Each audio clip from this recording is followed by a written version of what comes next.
Hello everyone and welcome to virtual math class, and today we're going to talk about the characteristics of a quarter. So we're going to practice comparing objects again in a quick warm-up. There are 4 giraffes and 2 elephants. Which animal has greater? Remember, greater means having more. Okay? So which set of animals is greater? Okay? We have 4 giraffes and we have 2 elephants. If greater means having more, which set of animals is greater? Yes, you should have said the giraffes. Good job. The cub. You will know the various characteristics of United States coins. You will understand that U.S. coins have different characteristics to help identify them. You will be able to identify the United States coins such as penny, nickel, dime, and quarter. So our vocabulary, we have penny, we have nickel, we have dime, and we have quarter. So we're going to talk about or review the coins that we've already discussed previously during the week. So the characteristics of a penny, it's brown or copper. On heads, you have Abraham Lincoln. On tails, you have the Lincoln Memorial. And if you feel around the edges, it feels very, very smooth. Okay? And no matter if you have it on heads or tails, it's still going to be a penny. Characteristics of a nickel is gray or silver. We have Thomas Jefferson on the front.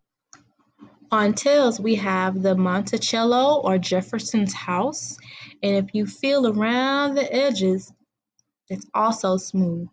And no matter if you have it on the front or the back, it's still a nickel. And then yesterday we talked about a dime. Okay, and a dime is also silver or gray, but this time we notice that there's Franklin D. Roosevelt on heads and that he has short hair. Okay, and then on tails or the back of the coin, we see that there are a fiery torch and a branch with plants on them. Okay, and if you feel around the edges of a dime, it's very bumpy. Okay, remember we seen those ridges yesterday too. Today we're going to talk about a quarter, okay? This is the front of the quarter or heads, okay? And if you notice, there's a different person on the front of a quarter, okay? This is George Washington, okay? And he has long hair, just like Thomas Jefferson does on the nickel, but this time you can see George Washington's neck, okay? Now on the nickel, you can only see Thomas Jefferson's collar, okay? So remember, a quarter has George Washington, but you can see his long neck, okay? This is the back of the quarter, and you might know it as being tails, okay? On the back of a quarter, you will see different types of pictures. You'll see a picture of an eagle sometimes. Sometimes you might see a picture of a different state. For example, this is our state, Texas.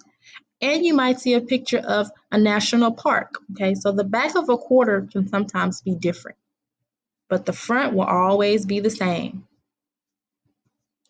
And if you feel around the edges of a quarter, it's also bumpy and has ridges just like the dime, okay? And the quarter is the largest coin compared to the others. So it's larger than the nickel, larger than the penny, and larger than the dime.